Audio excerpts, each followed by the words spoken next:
ఎడారిలో సెలయేర్లు.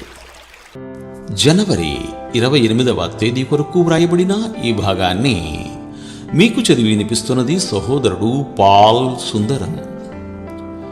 దేవాసక్తితో మీ ఎడల ఆసక్తి కలిగి ఉన్నాను. కొరింథీయులకు రాసిన 2వ లేఖ 11వ అధ్యాయము 2వ వచనము. అనుభవం గల వైణికుడు తన వీణను ఎంత ముద్దుగా చూసుకుంటాడు. పసిపిల్లవాడిని అక్కున చేర్చుకున్నట్టు దానిని నిమురుతూ మురిసిపోతూ ఉంటాడు. అతని జీవితమంతా దానితోనే ముడిపడి ఉంది. కానీ దాన్ని శృతి చేసేటప్పుడు చూడండి, దాన్ని గట్టిగా పట్టుకుంటాడు. ఒక్కసారి గట్టిగా మీటుతాడు. అది నొప్పితో ఉన్నట్టు తెరలు తెరలుగా నాదం వస్తుంటే దీక్షగా దానిపైకి వంగి ఆ నాదాన్ని వింటాడు. దాని శబ్దం సరిగ్గా లేకపోతే ఆ తీగను లాగి బిగిస్తాడు. అది బిగువుగా తెగిపోవడానికి సిద్ధంగా ఉన్నట్టు కనిపించినప్పటికీ మళ్ళీ గోటుతో గట్టిగా మీటుతాడు.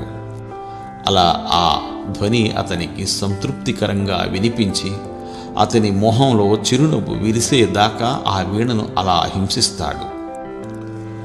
దేవుడు నీ జీవితంలో కూడా ఇలానే చేస్తున్నాడేమో గమనించు. ఈ వైణికుడు తన వీణను ప్రేమించినంతగా ఆయన నిన్ను ప్రేమిస్తున్నాడు. నీలో అన్ని అపశృతులే. నీ హృదయ తంతుల్ని ఏదో ఒక శ్రమతో కఠినంగా సాగదీస్తాడు.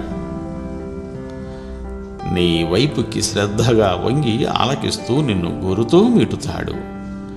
నువ్వు బాధలో కోపంగా కరుకుగా గొణుగుకుంటే నీ గురించి ఆయన హృదయం గాయపడుతుంది. అయినప్పటికీ నాది కాదు ప్రభు, నీ చిత్తమే సిద్ధించుగాక అనే స్వరం వినిపించేదాకా ఈ శృతి చెయ్యడం చాలించడు. ఆ స్వరమే ఆయన చెవులకు దేవదూతల గానం కంటే మధురమైనది. నీ హృదయం బుద్ధి తెచ్చుకుని ఆయన వ్యక్తిత్వంలోని పరిశుద్ధమైన లయను, రాగాన్ని సమ్మిళితం చేసుకునేదాకా మీటుతూనే ఉంటాడు. 1000 తీగెల వీణ పలికే రాగాలు, ప్రేమ స్వరాల్లో మారుమ్రోగే సరాగాలు, ఆ మధురిమని చెరిచే అపశృతులు, తెగిన తీగెల విషాద గతులు. ప్రేమ తరంగాలున్నాయి అశ్రు నయనాల్లో, కిరీటముంది సిలువ మోసిన చేతుల్లో. శ్రమించని వాడు విజేత కాలేడు, కష్టపడని వాడు విశ్రాంతి పొందలేడు. దౌర్భాగ్యపు కన్నీళ్లు, ఆనంద భాష్పాలు కావాలంటే రెండూ కోరుకో, లేకుంటే ఏ ఒక్కటి దక్కదు. ఒక్కటే కావాలంటే తట్టుకోలేదు హృదయం.